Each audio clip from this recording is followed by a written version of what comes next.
러시아의 최강 전투기 수호이-35를 아시나요?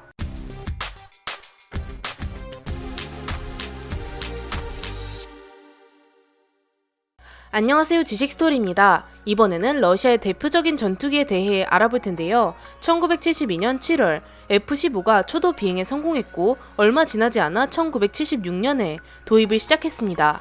F-15는 이전의 모든 전투기와 비교해봤을 때 압도적인 성능을 갖고 있었기에 소련은 당연히 초조할 수밖에 없었습니다. F-15를 대항하는 전투기의 개발에 즉시 착수했고 1977년 5월 수호이-27의 초도 비행에 성공합니다. 그리고 1985년부터 소련 군군에 도입되기 시작했죠. 수호이-27은 소련의 대표적인 4세대 전투기로 현재 러시아 공군에서도 운용하고 있습니다. 수호이-27은 생각보다 너무 괜찮은 전투기였고 러시아는 수호이-27을 기반으로 한 다양한 개량형 전투기를 개발합니다. 사실 수호이-27은 F-15의 완벽한 대항마가 될 수 없었습니다.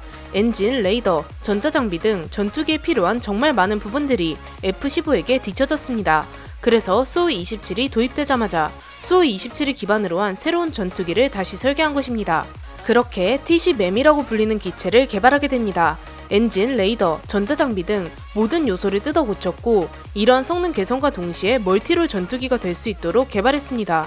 멀티롤이란 공대공 전투부터 지상 공격, 폭격과 같이 여러 임무를 수행할 수 있는 만능 기체입니다. 그렇게 대대적으로 재설계하는 데 성공하게 되었고 이 기체의 이름은 수호이-27M으로 붙여집니다. 수호이-27M은 1988년 6월 28일 초도 비행에 성공했는데 1988년은 소련이 붕괴되고 있던 시점이었습니다. 결국 돈이 없는 소련은 시제기를 포함해 단 12기밖에 생산하지 못했습니다. 수호이-27M을 기껏 개발해 놓았지만 돈이 없는 러시아는 수호이-27M을 대량 생산할 수도 없었고 어디라도 팔아먹어야 했습니다. 그래서 특단의 조치를 취하게 됩니다. 수호이-27M의 이름을 갑자기 수호이-35로 바꾼 것이었습니다. 뭔가 소련의 이미지를 탈피하고 새로운 기체가 만들어진 것처럼 말이죠. 냉전도 끝났겠다 세계 곳곳에 팔기 위해 러브콜을 보내기 시작합니다. 심지어 6.25 전쟁으로 냉전 시절의 대립 끝판왕이었던 우리나라에도 러브콜을 보냈죠. 우리나라의 F4 팬텀을 대체할 사업이었던 1차 FX 사업에 수호이-35가 참가하게 되었습니다. 게다가 서울 에어쇼에도 참가해서 멋지게 기동하면서 유혹하기도 했죠. 그만큼 러시아는 절박했습니다. 소련은 붕괴되었지, 나라는 갈기갈기 찢어졌지, 기술은 어떻게 개발해놨는데 양산은 못했지, 걱정이 이만저만이 아니었습니다.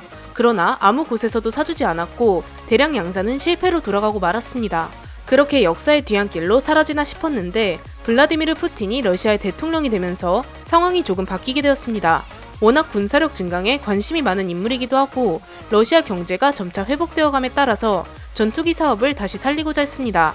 원래 수호이-57 팍8을 빨리 개발해서 실전 배치하려고 했지만 너무 시간이 오래 걸릴 것 같았습니다. 그래서 수호이-35로 다시 눈길을 돌렸습니다. 수호이-35는 1990년대 이후로 건들지 않았기 때문에 개량해야 하는 것이 많았습니다.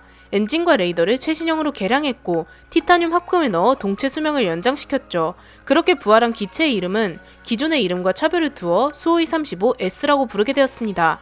수호이-35S는 전장이 21.9m에 최고 속도는 마하 2.25입니다. 최고 18km의 높이까지 비행이 가능합니다. 승무원은 한 명이 탑승하며 항속거리는 3600km에 작전 반경은 1600km가량입니다. 30mm 기관포 한 문이 기본 무장이며 12개 하드포인트에 각종 무기를 장착할 수 있고 폭장량은 약 8톤입니다. 수호이-35S는 운용되고 있는 모든 러시아 전투기 중에서 가장 뛰어난 전자장비를 장착했는데요. 먼저 레이더는 400km 거리에서 30개의 목표물을 탐지할 수 있으며 이 중 8개의 목표물에 미사일 공격을 가할 수 있습니다. 그리고 90km 이내로 들어오게 된다면 0.01제곱미터의 레이더 반사 면적을 가진 전투기를 탐지 및 추적할 수 있다고 합니다. 이것은 새 정도의 크기로 레이더에 나타나는데요. 레이더 반사 면적이 0.05제곱미터가량인 B2 스텔스 폭격기도 요격이 가능하다는 것입니다. 하지만 아직 검증되지 않은 러시아의 주장이므로 확실하지는 않습니다. 다만 레이더 성능이 뛰어나다는 것은 사실이죠. 그리고 기존의 수호이-27M은 엔진의 출력이 크게 뛰어나지 않았고 기동성이 여러모로 부족했기 때문에 카나드를 장착했습니다.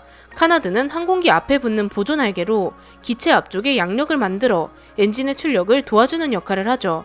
기술을 급하게 위로 틀 때도 매우 큰 도움이 됩니다. 그런데 카나드는 레이더 반사 면적을 높이고 거추장스럽기 때문에 제거하고자 노력했습니다.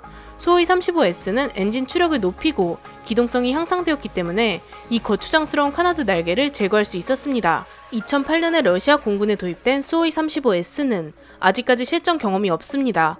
현재까지 총 115기의 수호이-35S와 12기의 수호이-27M을 생산했습니다. 이 중 88기는 러시아 공군이 도입했고 24기는 중국 공군이 도입했으며 남은 3기는 테스트용 기체입니다. 수호이-35S는 한 기에 약 1,000억 원입니다.